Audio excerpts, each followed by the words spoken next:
Bonjour tout le monde, c'est Corentin. Bienvenue dans ce tout nouvel épisode du Touba. Aujourd'hui, je ne suis pas tout seul, je suis avec Ewen. Et on va parler du PVT, donc du permis vacances-travail. Et ben c'est parti.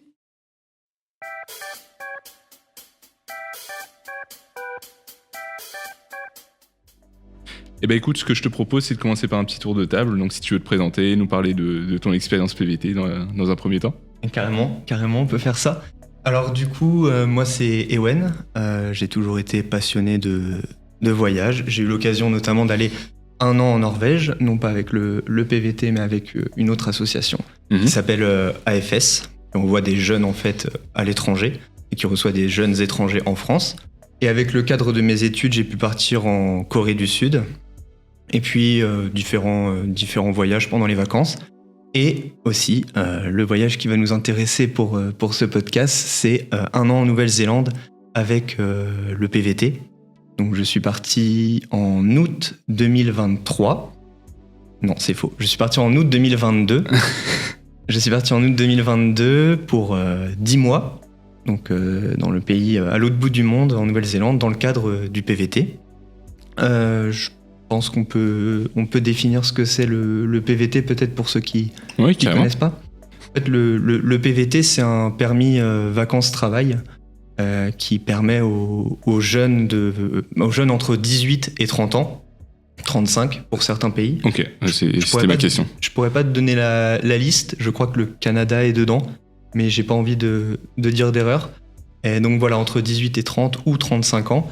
Et ce qui permet de découvrir un pays culturellement, via le tourisme, mais aussi par le travail, afin de découvrir un autre aspect du pays et aussi de gagner de l'argent, et tout en voyageant. Donc ce qui est quand même bien quand on sait que le voyage, ça coûte énormément d'argent. Effectivement, c'est vrai que ça peut être une bonne opportunité, notamment pour les personnes qui n'ont peut-être pas forcément eu la chance de voyager dans le cadre familial par exemple, dans le sens où c'est quand même, t'as une deadline, tu sais quand tu vas rentrer, t'es pas vraiment lâché dans la nature, même si t'as quand même une grande partie d'autonomie pour le PVT. Toi donc, dans le cadre de la Nouvelle-Zélande, ce qui t'intéressait, c'était le fait que ce soit un pays lointain, c'est ça ? Est-ce que t'avais un objectif en choisissant la Nouvelle-Zélande ou pas spécialement ? L'objectif, c'était d'abord de dépayser, on va dire, puisque la Nouvelle-Zélande, c'est quand même un pays qui est à l'autre bout du monde. Pour y accéder, c'est 24 heures d'avion, sans compter le temps d'attente dans les aéroports. Et voilà, l'objectif, c'était vraiment de découvrir autre chose, comme j'ai pu le faire avant avec d'autres voyages.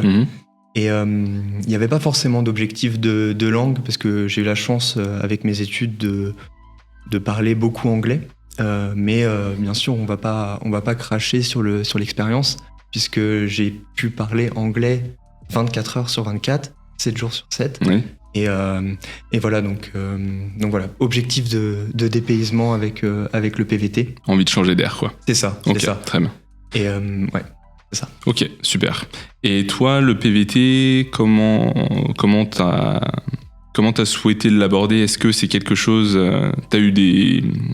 est-ce que c'est du bouche à oreille ? Est-ce qu'on t'a parlé du PVT ? Est-ce que c'était quelque chose que tu connaissais déjà avant ? Comment ça t'est venu en tête cette idée de partir 1 an dans le cadre d'un PVT ? Alors, je pense que tout part du fait de vouloir voyager. Ouais. À la suite de ça, on se renseigne un petit peu comment on peut faire pour partir à l'étranger, tout simplement. Et il y a beaucoup de choix qui s'offrent à nous. Moi, j'ai eu la chance, comme je disais, d'être parti en Norvège avec une association que j'ai découvert dans le journal, tout simplement. Et à la suite de ça, tu rencontres vraiment beaucoup de personnes du monde entier. Et via ces personnes-là, il y en a forcément une qui a fait qui va faire un PVT, qui connaît. Et en général, les sujets de discussion, ça tourne beaucoup autour du voyage. Et voilà, ça fait peut-être depuis que j'ai 18 ans que je connais le PVT. Et j'ai toujours voulu... maintenant, j'en ai 26. Et depuis tout jeune, je veux partir à l'étranger. Et depuis que j'ai commencé les études, je savais qu'à la fin des études, je voulais faire un PVT. Et voilà, en se renseignant, on se rend compte que voilà, le PVT, c'est quand même... c'est une bonne opportunité pour même peut-être même la meilleure opportunité. Ok. Enfin, la meilleure, je sais pas, mais en tout cas, t'as quand même l'occasion de travailler, de voyager et de découvrir plein de choses grâce à ce visa-là. Ok. Bah, moi, j'ai pas fait de PVT. J'ai eu la chance de beaucoup voyager avec mes parents, mais je suis parti aussi avec EF. Je sais pas si tu connais. Si. Donc là, c'est plus des cours où tu as la possibilité d'être logé, donc soit sur un campus, soit chez l'habitant. Et tu as des cours, tu as des sorties qui sont organisées, qui sont payantes, bien évidemment. Et moi, tu vois, c'était une bonne expérience parce que du coup, j'ai pu passer Noël et le Nouvel An à New York. Okay. Ce qui n'est pas dégueulasse, tu vois. Franchement, c'est pas mal. Hein. Mais par contre, c'est pas vraiment. Je trouve que c'était trop scolaire. T'avais obligation d'assister à certains cours. En fait, à la fin de ton séjour EF, t'as un diplôme qui certifie que t'es passé du niveau A2 à B2 ou des choses comme ça, qui montrent ton évolution. Mais si t'as séché plus de 30% de tes cours, t'as pas de certificat particulier. Donc c'est vrai que c'était un peu trop scolaire. Et c'est vrai que le PVT, moi personnellement, j'ai jamais été trop attiré, dans le sens où 1 an pour moi c'est assez long. J'aimerais bien faire un PVT si t'avais la possibilité de partir dans plusieurs pays sur 1 année par exemple, tu vois. Ok. Après, en vrai, le PVT, on te dit beaucoup que c'est 1 an. Moi, j'ai fait 10 mois. Et ce qui est bien avec ce visa-là, c'est que tu rentres dans le pays, tu as 1 an pour rester dans le pays. Tu veux partir au bout de 3 mois, il n'y a aucun problème. Et tu peux enchaîner les PVT. Ah oui, ok. Donc au final, si tu veux faire un voyage pendant 1 an ou 2 ans, et bah tu prends plusieurs PVT. Et après, en fonction de ton organisation, tu fais en sorte de pouvoir rentrer dans les différents pays avec les dates données de ton visa. Okay. Parce qu'au final, le PVT en soi, c'est juste un visa. C'est pas une organisation comme EF. Oui, c'est ça. Et là, c'est vraiment toi qui entame les démarches pour le faire, pour créer ton visa. Et après, personne prend en charge ton billet d'avion ou quoi que ce soit. Une fois que tu arrives sur place, en soi, combien de temps ça met pour préparer un PVT ? Donc, du début des démarches jusqu'à l'arrivée du pays. Alors, si on va partir du principe que c'est bon, t'es sûr, tu veux partir, tu commences les démarches. Il y a un petit temps d'attente. Je vais pas avoir les temps d'attente dans la tête, mais approximativement, je dirais il faut 1 mois. Je dirais de démarche. Ah ouais, ok. C'est vraiment histoire de recevoir le visa. Il y a peut-être d'autres démarches que tu vas devoir faire entre-temps. Moi, je suis allé en Corée du Sud, donc j'ai dû faire une radio des poumons, qui était obligatoire pour obtenir le visa, puisque la Corée du Sud était sur la liste des pays dans lesquels tu pouvais avoir la tuberculose. Enfin, je veux pas dire de bêtises, mais c'était quelque chose comme ça. T'es obligé de faire une radio des poumons. Et en fait, t'as plusieurs choses qui vont faire que peut-être ça peut prendre plus de temps. Mais je dirais que si tu veux partir, 1 mois, t'as fini les démarches et tu peux partir. Après, bien sûr, ne prends pas tes billets d'avion tant que tu n'as pas ton visa. Bien sûr. Il y a beaucoup de personnes qui le font et qui se retrouvent piégés. Des fois. Ouais, c'est vrai que dans l'euphorie de l'attente, etc., tu te dis, ça y est, je pars. C'est ça. Est-ce que tu avais pris un billet aller simple, tout simplement ? Ouais. Tu savais pas forcément que tu allais rentrer au bout de 10 mois ? Ouais, je savais pas. Je savais que je voulais rester assez longtemps. Et quand tu prends pas de billet retour, il faut prouver sur ton compte que tu as une certaine somme d'argent pour être sûr que tu puisses payer le billet de retour et revenir dans ton pays au bout d'1 an. Mais non, j'ai pris le billet retour une fois que je savais que je voulais partir de Nouvelle-Zélande. Donc voilà. Ok, ça marche. Et je voulais préciser aussi par rapport aux démarches, là je vais parler vraiment de la Nouvelle-Zélande. Parce que, par exemple, le Canada... T'es sur liste d'attente. T'es sur liste d'attente. Et tu peux potentiellement attendre, je suppose, très longtemps avant de recevoir ton... Parce que pour le Canada, j'ai des potes qui étaient partis et ils partaient en couple. Et en fait, c'est un tirage au sort. Il y a tellement de demandes pour le PVT du Canada qu'ils te tirent au sort aussi bien première session, hop, ça y est, t'es tiré au sort, mais eux, ils étaient 2. Donc en soi, une fois que t'as été tiré au sort, tu pars quand tu veux, je crois, mais ils ont dû attendre que la deuxième personne soit tirée au sort pour partir tous les 2. C'est ça. Et ça, c'est à prendre en compte aussi, parce que dans le sens où moi, je pense que le PVT, c'est bien de partir tout seul, parce que, par exemple, si tu vas dans le cadre pour apprendre ou pour renforcer ton anglais, si tu passes du temps qu'avec des Français, ça va pas. Moi, je vois pas trop l'intérêt. Mais t'es parti en couple, toi aussi. Je suis parti en couple. Mais toi, tu disais que t'avais pas d'objectif. J'avais pas d'objectif d'anglais, parce que j'ai eu la chance de voyager et de faire mes études dans l'anglais. Mhm. Donc au final, toute l'expérience linguistique, c'était que du plus, mais c'était pas mon objectif premier. Ok. Mais par contre, je suis entièrement d'accord avec toi, 100%. Pour moi, l'expérience PVT, elle doit se faire.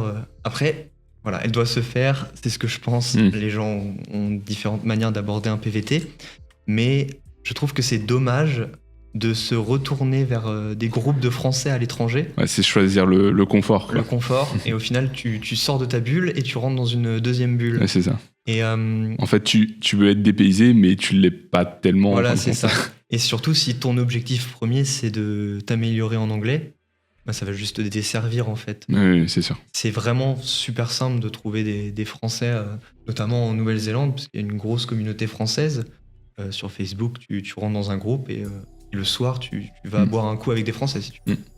Oui, après, je pense que en fait, le problème, c'est qu'une fois que tu te fais un noyau de potes, bah, t'as envie de rester avec eux, donc du coup, tu vas pas forcément oser aller vers les gens. Alors que moi, si j'avais fait un PVT, je pense que c'est ce qui m'aurait le plus intéressé, le contact avec pas forcément des locaux, mais même des étrangers qui sont là aussi dans le cadre d'un programme similaire au PVT, Bah oui. plein d'étrangers. Et puis, dans ce coin-là, en Océanie, l'Australie, la Nouvelle-Zélande, t'as plein d'étrangers, t'as plein de gens qui viennent des 4 coins du monde. Et ça, je pense, ça doit être une dinguerie quand même. C'est super, mine de rien, c'est super cosmopolite comme endroit. T'as énormément d'Asiatiques qui viennent, que ce soit pour vivre en Nouvelle-Zélande ou en vacances. T'as aussi une communauté maori. Tu vas avoir beaucoup d'anglais, d'irlandais, d'origines anglaises. Donc en fait, tu rencontres beaucoup de personnes. Et oui, moi, la seule personne à qui je parlais en français, c'était ma copine. Et sinon, le reste du temps, c'était que des personnes de Nouvelle-Zélande. Donc, ouais. Et qu'est-ce qui t'a le plus plu, toi, dans le cadre du PVT ? Est-ce que tu le vois plus comme une opportunité ? Enfin, les pour, les contre du PVT, qu'est-ce que tu conseilles, toi, de par ton expérience ? Parce que tu dis, t'es resté 10 mois, tu pourrais rester 12. Est-ce qu'il y a une raison qui a précipité ton départ ou est-ce que... Non, je pense que... T'as fait le tour. Que voilà, il était temps de rentrer en France. Mine de rien, même si on aime beaucoup voyager, la Nouvelle-Zélande, c'est un pays qui a, comme je te le disais, 24 heures de vol. C'est l'autre bout du monde. Et je pense qu'un an, en tout cas pour ce pays-là, moi, ça me suffisait. Mine de rien, t'as quand même la famille qui est loin. Il y a des gens à qui ça va très bien et qui restent 5-6 ans. Et par contre, moi, je pense que voilà, il était temps de revenir. Okay. Après, pour répondre à ta question, ce qui m'a plu dans le PVT, c'est on te donne le papier qui te dit tu peux rentrer dans le pays. Et à partir de là, tu fais ce que tu veux. Okay. À partir de là, il n'y a aucune institution. Bon, on reste normalement dans le cadre de la loi. Légal. Voilà, c'est ça. Mais il n'y a aucune institution qui va te dire tu dois rentrer à cette heure-là. Tu dois ça, faire en ça. fait, c'est débuter une nouvelle vie dans un nouveau pays, en fin de compte. C'est ça. Et t'as 1 an pour vivre ta vie dans ce pays-là. C'est ça, et puis t'arrives. Bon, moi, je suis parti avec ma copine, donc je connaissais déjà ma copine dans le pays. Mais t'arrives dans un nouveau pays, tu connais personne d'autre. Et en fait, t'es là et t'es obligé d'aller vers les gens. T'es obligé d'aller parler aux gens. T'es obligé de parler dans une autre langue. Parce que c'est pas le français. Ah oui, c'est sûr. Et même si tu rencontres d'autres étrangers, c'est l'anglais, la langue universelle. Donc c'est exceptionnel. Et est-ce que tu aurais envie de renouveler cette expérience de PVT dans un autre pays, par exemple ? Ou là, 1 an, ça te... Oui, je pense, j'aimerais. J'aimerais, après, Voilà, je pense à la Nouvelle-Zélande, je retournerai pas en Nouvelle-Zélande. J'ai adoré la Nouvelle-Zélande, Ouais. mais voilà, j'ai fait 1 an là-bas. Découvrir autre chose, pourquoi pas le Japon, mais comme il y a énormément de différentes manières de voyager, t'as les manières où tu vas pouvoir avoir un visa étudiant ou des choses comme ça. Donc je sais pas encore la manière avec laquelle je veux voyager, mais oui, ça m'intéresse toujours de... Très bien. Oui, donc t'as encore un peu de temps pour... Et toi, ça t'intéresse de partir en PVT ou pas? Moi, j'aime bien en fait le fait de travailler en France, mettre de côté pour pouvoir après partir juste en voyage. En fait, l'idée de travailler ailleurs, alors pourquoi pas? Franchement, ça, c'est pas ce qui me gêne. Mais la plupart des pays qui m'intéressent, tu gagnes moins qu'en France.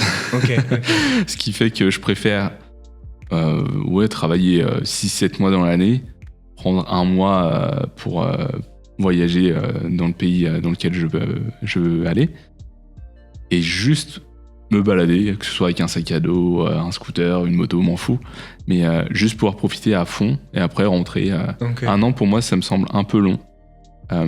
C'est quoi le maximum pour toi Moi, j'aime bien genre 6 mois. 6 mois, c'est pas mal. 6 mois, c'est pas mal. 6 mois, t'as le temps de profiter, tu te presses pas, et mine de rien, tu as le temps de t'imprégner du pays, de la culture, etc., sans forcément...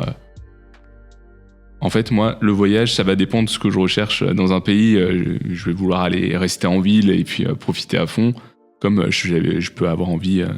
je sais que le Vietnam m'attire pas mal, mais là, il n'y a pas vraiment de ville. Moi, c'est la campagne qui m'intéresse, les rizières, tout ça. Je pense, je peux passer 6 mois avec un sac à dos à faire Laos, Cambodge, Vietnam, etc.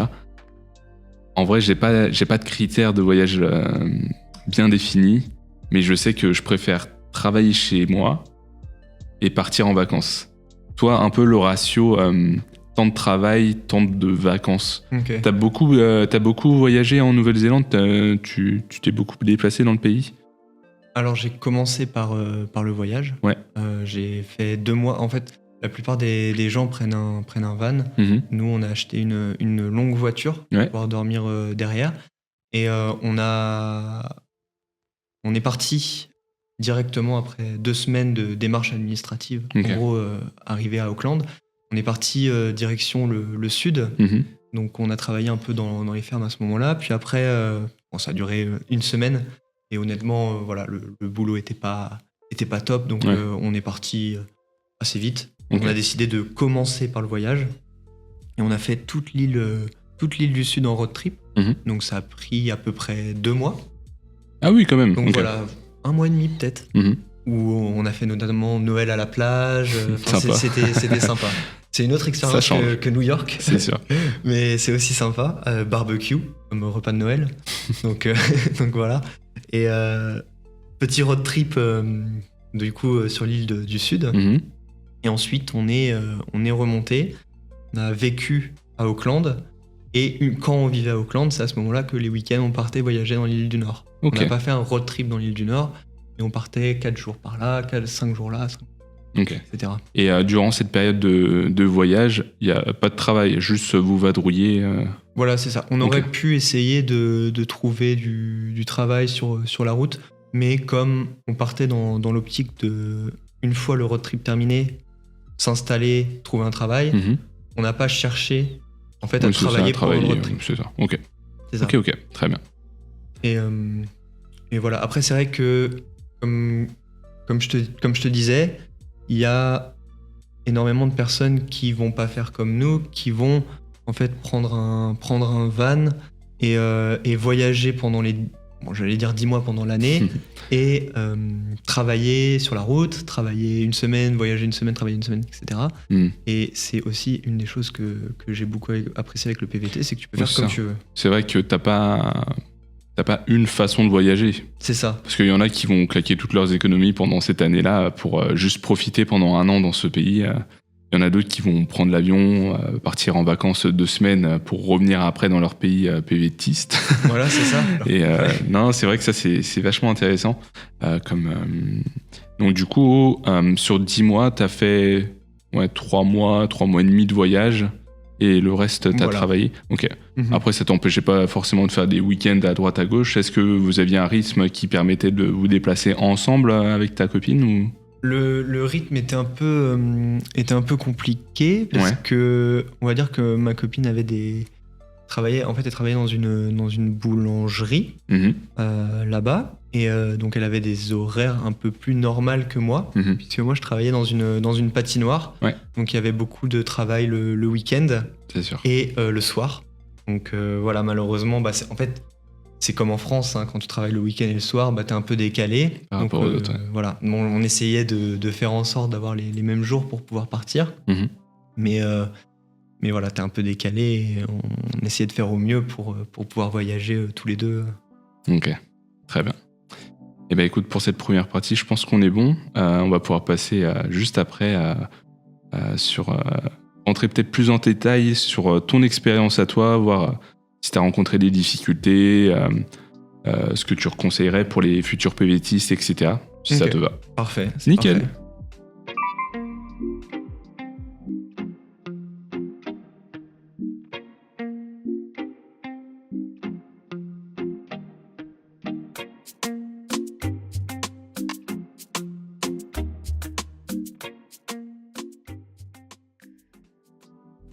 Donc du coup, toi, ton expérience, donc tu nous as bien expliqué, 10 mois en Nouvelle-Zélande. Est-ce que tu as rencontré des difficultés particulières dans tes démarches? Est-ce qu'il y a eu des petits moments de frayeur? Est-ce que tu as eu des difficultés sur place pour te loger, pour trouver du travail? Est-ce qu'il y a eu des petits moments de doute qui t'ont posé problème? Et est-ce que tu as des conseils pour les gens qui aimeraient partir en PVT plus tard? Alors, des moments de doute pendant le voyage, il y en a eu. Côté administratif, il y a eu zéro problème. Ok, Et ça, je le dois notamment au site pvtiste.net, Ouais. qui est pour moi la référence des PVT. En fait, je sais pas qui a créé ce site, mais mais merci à lui. mais Big merci, up. merci beaucoup. Hein. Et en fait, c'est un recueil de témoignages et de guides en fonction des pays. Donc, tu vas avoir des guides pour l'Argentine, pour le Brésil, pour la Nouvelle-Zélande. Et en fait, ils te détaillent étape par étape ce que tu dois faire pour les démarches administratives, qui fait qu'en fait, c'est super simple. Mm. Et même, il y a un moment, tu doutes, tu sais pas, mince, est-ce que j'ai donné le bon papier? Tu regardes, Ouais. et puis, ah, ok, d'accord. Et en fait, tout Ouais, est bien expliqué, c'est trop bien. C'est un petit côté rassurant. C'est vrai que pour préparer un voyage d'1 an, il faut quand même se préparer autant psychologiquement que mentalement que administrativement parlant. Parce que, C'est ça. mine de rien, tu mets un peu ta vie en pause, entre guillemets, en partant 1 an à l'étranger. Parce que le taf là que tu as eu, tu vas nous en parler juste après, est-ce que ça compte pour ta retraite ou pas du tout, Non. comme c'est sur un autre? Ouais, c'est Non, ça. non, rien du tout. Ok. Rien du tout. Après, je t'avoue que je pense pas parce que il y a aucun rapport avec la France. Bah oui, c'est pour ça. Donc au final, c'est j'avoue que je pense pas à la retraite. Mm. Je sais pas trop comment ça va se passer, Non, mais c'est je c'est vrai pense- que j'y ai pensé là tout de suite, mais je pense que voilà, ça va être blanc hein, sur parce que oui, c'est une année sabbatique quoi. tu vois, en soi. je regardais parce que je regardais un peu tout ce qui était le délire des comptes CPF Mhm. pour voir si je pouvais me former à d'autres langues. Et en fait, il y a toute une partie où j'ai pas pu, T'as pas cumulé, j'ai ouais. pas cumulé. En fait, ça correspond à quand j'étais en Nouvelle-Zélande. Ok, Voilà. ok. Donc c'est vraiment, tu mets ta vie un petit peu, ta vie en France, pas ta vie, mais en pause. En pause, ouais. Voilà. Et mais par contre, c'est très facile de mettre sa vie en pause. Après, c'est vrai que moi, j'avais pas d'appartement à lâcher. Mhm. Mais encore une fois, par rapport à tout ce qui peut être difficile, en plus du guide, il y a des témoignages et même sur Facebook, tu trouves facilement des gens pour. Qui sont dans ta situation, Voilà, ou et qui l'étaient du moins. Ouais, c'est ça, et qui ont été exactement dans la même situation. Tu peux penser que c'est quelque chose de très précis qui t'arrive. Je suis persuadé, tu vas voir sur Facebook ou même sur le site, Mhm. c'est sûr et certain, il y a quelqu'un qui a vécu la même chose que toi. Ouais. Mhm. Et est-ce que ta copine a vécu ce PVT de la même façon dont toi tu l'as vécu? Est-ce que même ressenti, est-ce qu'elle elle repartirait aussi en PVT Alors, par rapport à tout ce que je te disais administrativement, on a fait les démarches ensemble. ensemble. Ouais. Donc, elle a trouvé ça assez simple aussi. Mais après, je vais pas parler pour elle. Elle a toujours été intéressée par les voyages. Le voyage, ouais. Maintenant, elle a trouvé un travail en France. Ouais. Donc, est-ce qu'elle veut repartir? Ça, je sais pas. Je pourrais pas te... Ouais, vous en avez pas reparlé. Bon, non, mais ce que je peux dire, c'est qu'elle a quand même bien apprécié son voyage en Nouvelle-Zélande. C'est le principal. D'un côté. C'est ça. Après, c'est vrai que elle a eu un travail moins passionnant, je pense, pour elle. Mais voilà, Mais ça fait partie du jeu ça aussi. Ça fait partie du jeu. Okay. C'est une nouvelle vie, c'est un pari que tu fais. Et voilà, il y a des hauts, il y a des bas. Et voilà, tous les deux, on était très contents du voyage en tout cas. Ok, bon bah top. Ça, c'est vrai que c'est le principal. Mais pour se loger, est-ce qu'en Nouvelle-Zélande, c'est facile? Est-ce que... comment vous l'avez trouvé, votre logement? Est-ce qu'une fois que vous êtes arrivé en Nouvelle-Zélande, vous avez passé, je sais pas, quelques nuits en auberge de jeunesse, le temps de trouver un pied-à-terre? Est-ce que c'était déjà quelque chose que vous aviez trouvé avant d'arriver en Nouvelle-Zélande? Alors là, ça va être marrant. Et vraiment, pour le coup, je vais parler que pour moi. Parce que je te disais à l'instant, ouais, dans ton cas précis, t'as forcément trouvé quelqu'un qui a vécu la même chose que toi. Là, et toi, t'es le premier. Là, je dis complètement le contraire. Mais donc, je sais pas. Par rapport à quand on est arrivé, en fait, on avait loué un Airbnb de base. Parce que une fois que t'arrives dans le pays, t'as d'autres démarches à faire, créer un compte en banque, etc. T'as aussi trouvé un numéro, c'est pas de la sécu sociale, mais d'identifiant national. Et du coup, il faut être sur Auckland. Du coup, il y a beaucoup qui vont dans les auberges de jeunesse. Et nous, on avait décidé de prendre un Airbnb. Et ensuite, pendant le road trip, du coup, c'était dans la voiture. Donc, il y a un système de camping là-bas assez simple. C'était même, tu vois, t'as beaucoup, je pense, de camping un peu gratuit. Nous, comme on avait une voiture, on pouvait pas forcément aller partout comme avec des vannes, puisqu'il y a une règle qui est passée. Il faut que ton van soit suffisant, il faut que tu aies des toilettes dedans, il faut que tu aies Il faut que ce soit un véhicule de tourisme, quoi. Voilà, il faut que tu aies une autorisation de l'État et des garages qui te disent tu peux rester sur certains campings gratuits. Tu es déclaré comme étant van et... Voilà, c'est ça. Et nous, on pouvait pas, du coup, on était obligé de dormir sur des campings. Ça te coûtait à peu près $40 la nuit. Ok.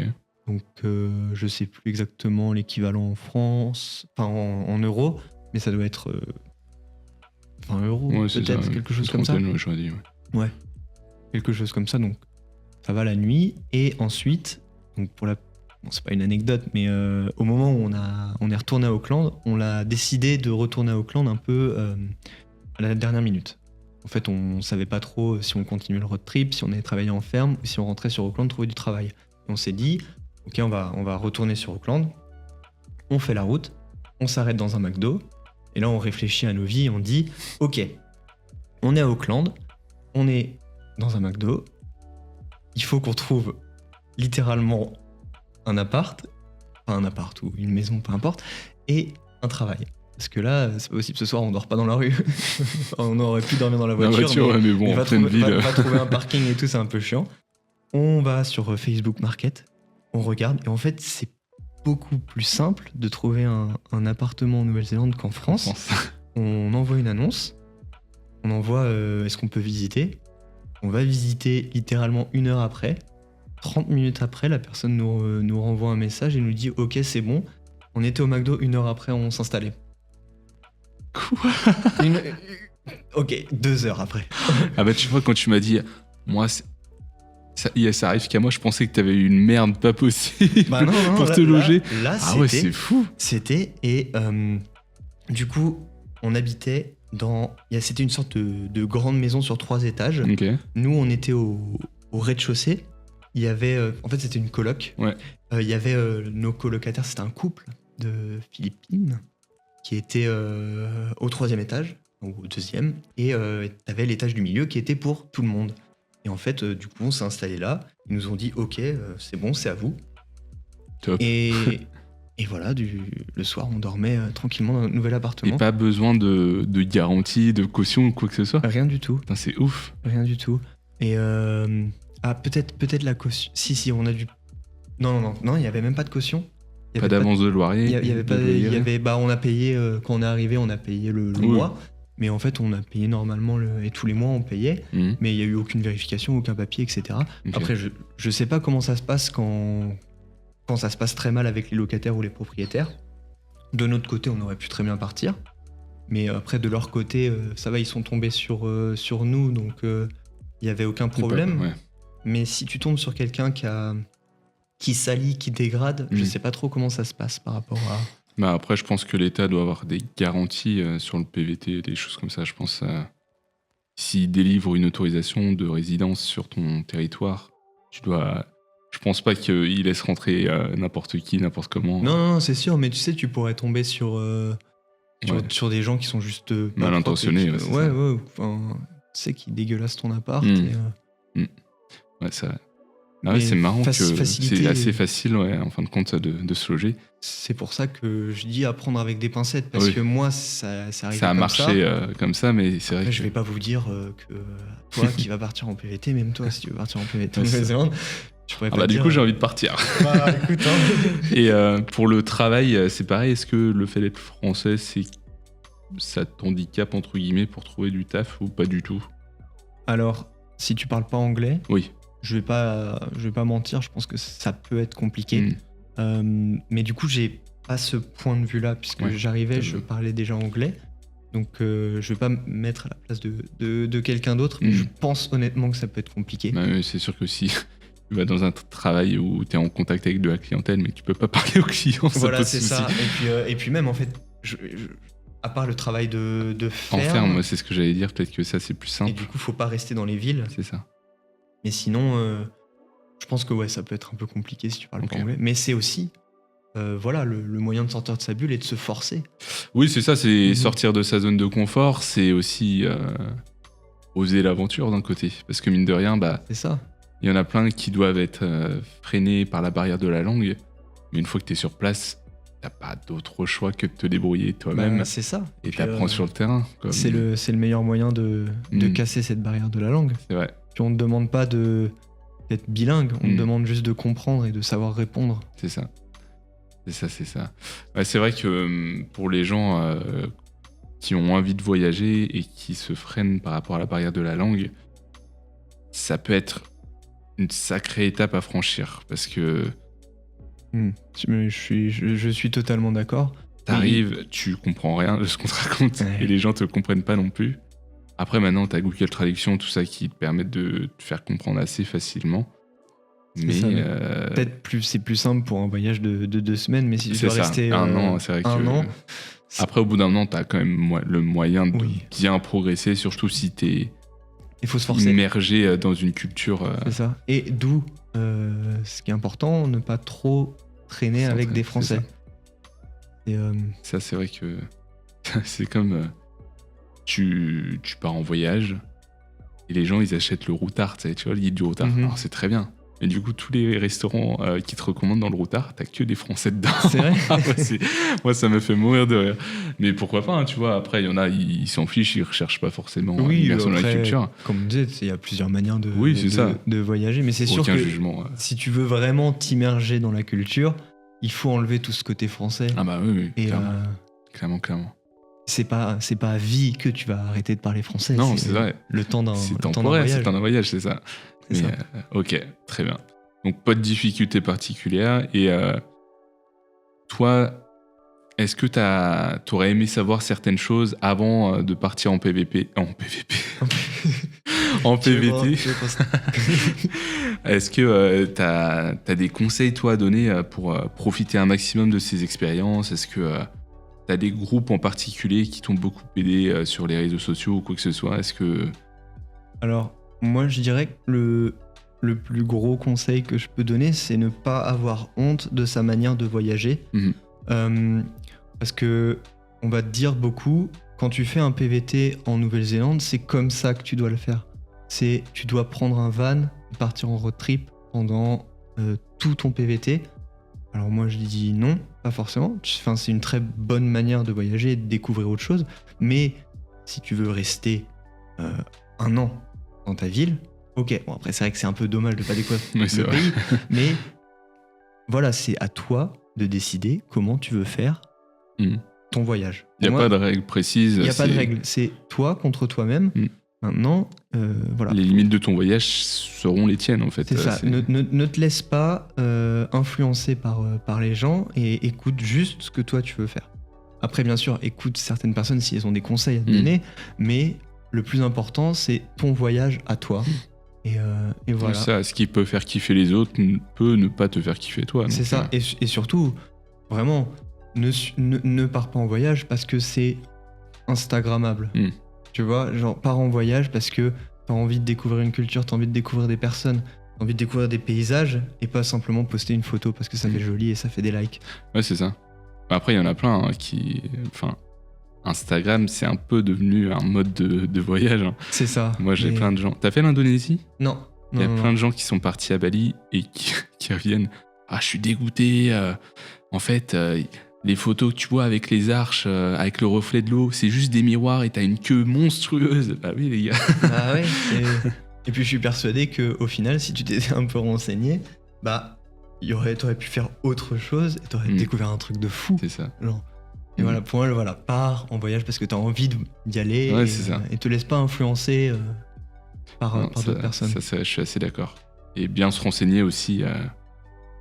Parce que, ouais, c'est quoi les pays en vogue pour le PVT ? Moi, je dirais Australie, Canada. Australie, Canada, Nouvelle-Zélande. Après, je pense qu'il y a eu un moment, c'était la mode, la Nouvelle-Zélande, puis ça a dû baisser un petit peu. Non, là, ce qui doit cartonner en ce moment, je pense, c'est la Corée du Sud. La Corée du Sud, ouais. La Corée, je pense qu'il doit y avoir des demandes à foison. Ah bah ouais.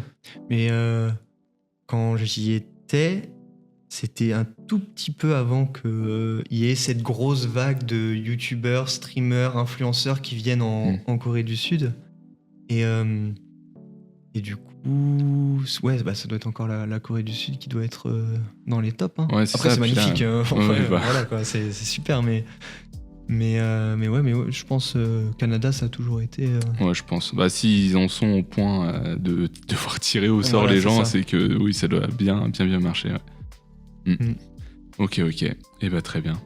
Mais juste pour dire, est-ce qu'il y a des choses qui m'ont aidé ? Ouais, pour moi, c'est le site pvtis.net qui est la plus grosse source d'information. Et où est-ce qu'on peut retrouver ah oui, les témoignages, tu disais, c'était aussi sur pvtis.net. C'est aussi sur pvtis.net et tu peux rentrer en contact avec ces gens-là. C'est ça en fait. Ils te donnent leur réseau. Le site pvtis.net a aussi une page Instagram. Et il y a une personne, je pense que c'est celle qui a le site, qui en fait toutes les semaines ou toutes les 2 semaines fait un live Instagram question-réponse sur chaque semaine c'est un pays différent. Ok. Et est-ce que c'est une page française ? C'est français. C'est français. Okay. C'est français. En fait, ouais, le PVT c'est un accord entre les pays. Donc si tu pars en Corée du Sud, ça veut dire que les Coréens peuvent aussi venir en France avec le PVT. Après, je sais pas trop comment ça marche dans l'autre sens. Ouais, j'avoue que ça, je sais pas du tout. Mais voilà, c'est des accords et PVTIS, c'est vraiment, je crois, un site français et voilà, pour les Belges aussi, il me semble. Oui, non, site francophone. Les francophones. Ok, très bien. Et bah écoute, merci à toi d'être venu témoigner de rien. De ton expérience PVTiste. Est-ce qu'on met tes réseaux dans la description si jamais les gens ont des questions pour la Nouvelle-Zélande ? Oui, pas de problème. On peut, tu veux faire ta petite pub ? On peut. C'est vrai que j'ai fait notamment une vidéo où je décrypte les différentes démarches administratives pour aider en fait les gens simplement à débloquer ce Graal qu'est le PVT. Je m'aide notamment du guide du PVTiste là-dedans et j'ai fait quelques vidéos sur... T'as fait des vlogs aussi ? J'ai fait des vlogs aussi. Ouais, et il y en a un qui s'est retrouvé sur un site touristique. C'est vrai ? Ouais, le vlog de c'est incroyable. Trop bien. Mais voilà, c'était... Et il n'y a aucun problème si les gens veulent venir et me demander, ont des questions, j'y répondrai avec plaisir. C'est quoi ton Insta ? Ewen CLS. CLS, ok. EWEN CLS. CLS, très bien. Et ben on mettra ça dans la description comme ça. Si jamais vous voulez partir en PVT en Nouvelle-Zélande ou même ailleurs, je pense qu'en soi tu pourrais répondre aussi. Oui. Majoritairement. Majoritairement la Nouvelle-Zélande, mais comme tu fais les démarches pour un pays, en général, c'est pas hyper différent, je pense, il y a quand même des différences. Des similitudes, ouais. Ok, très bien. Eh ben merci Ewen. Merci de m'avoir invité. Je t'en prie. Au plaisir de t'accueillir de nouveau sur le Touba. Allez, bonne journée tout le monde. Salut.